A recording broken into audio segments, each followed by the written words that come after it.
Sadhguruji, I want to say I have attended your inner engineering program. I have seen some DVDs, I have read your books, and everywhere there are your brilliant views on various issues.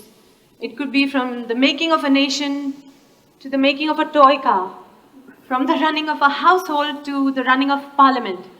You have brilliant views on every issue that one can ever question.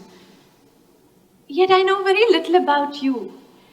And here's a brilliant mind with for lack of better words, I'd say out of the box thinking. So different, so refreshing, so enlightening. I'm fascinated and I want to know about your life.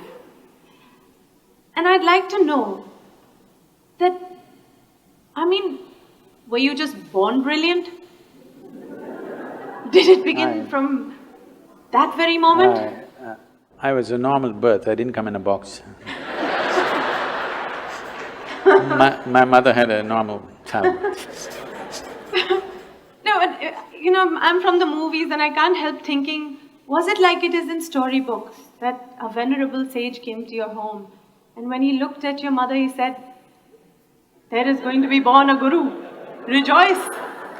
He will lighten his own path and that of others." You also going like this? No, but was it like that? Or how was it? How was your childhood?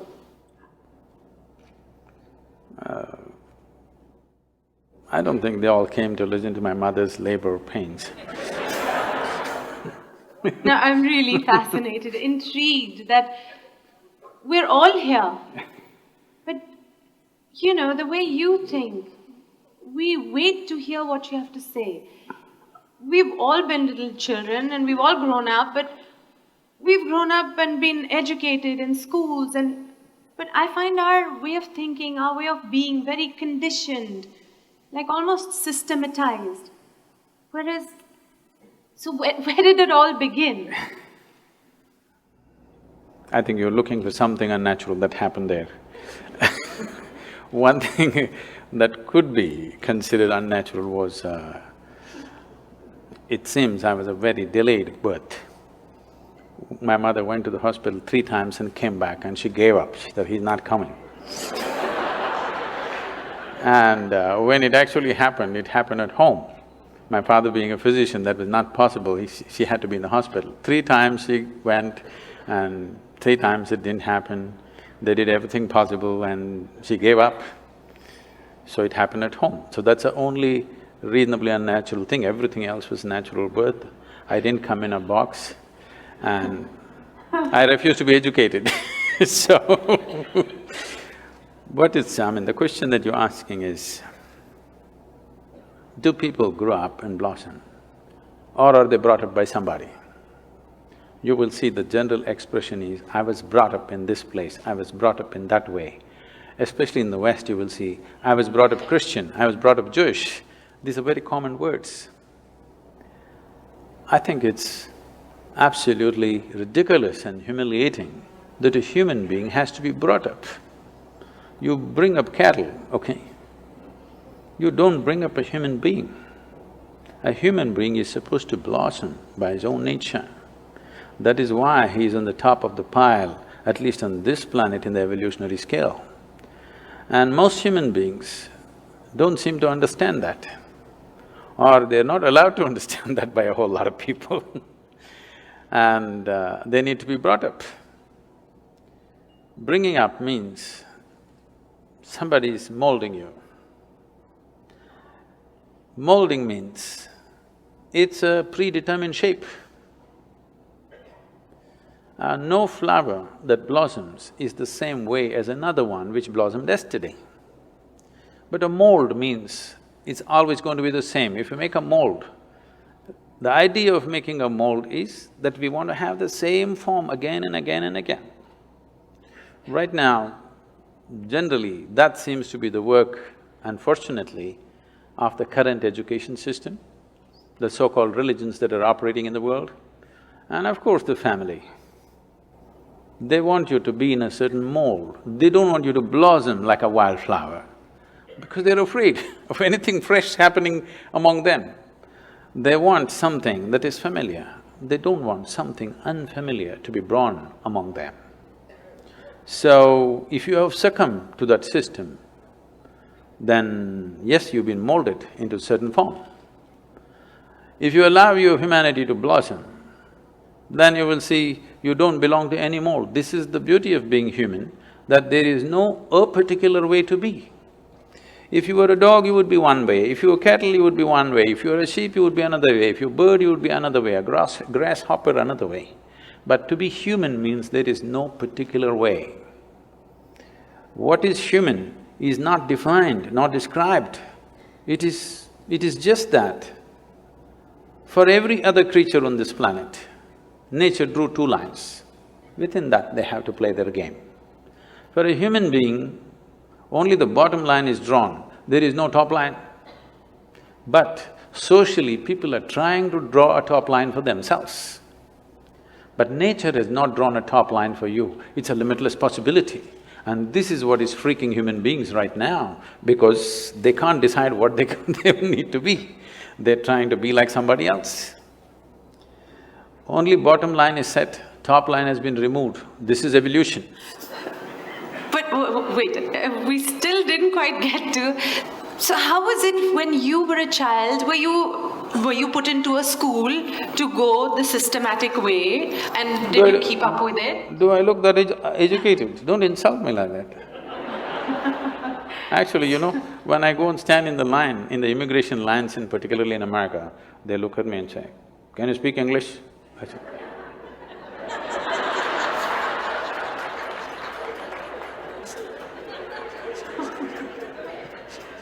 because I have that uneducated look, it's not easy. Do you know what it takes to remain uneducated? Education is just 20 years of going somewhere and getting one certificate. To remain uneducated, it's very difficult. Because from the day you are born, your parents, every other adult, the school, the damn thing, everybody is trying to educate you about something that's not worked in their life.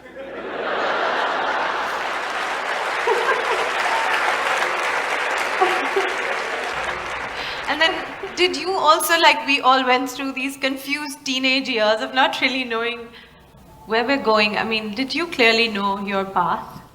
Not at all. I was… right from 3 or 4 years of age, I was always a million questions hanging in my head. I have a question about everything to everything. Questions means very fundamental questions about existence itself, my own existence. So when I was 3, 4 years of age, suddenly I realized I know nothing. Know nothing means somebody gives me a glass of water, I do not know what is water. I know how to use it, I know if I drink it, it'll quench my thirst and so many other ways of using it, but I do not know what is water. I'm saying even today you do not know what is water.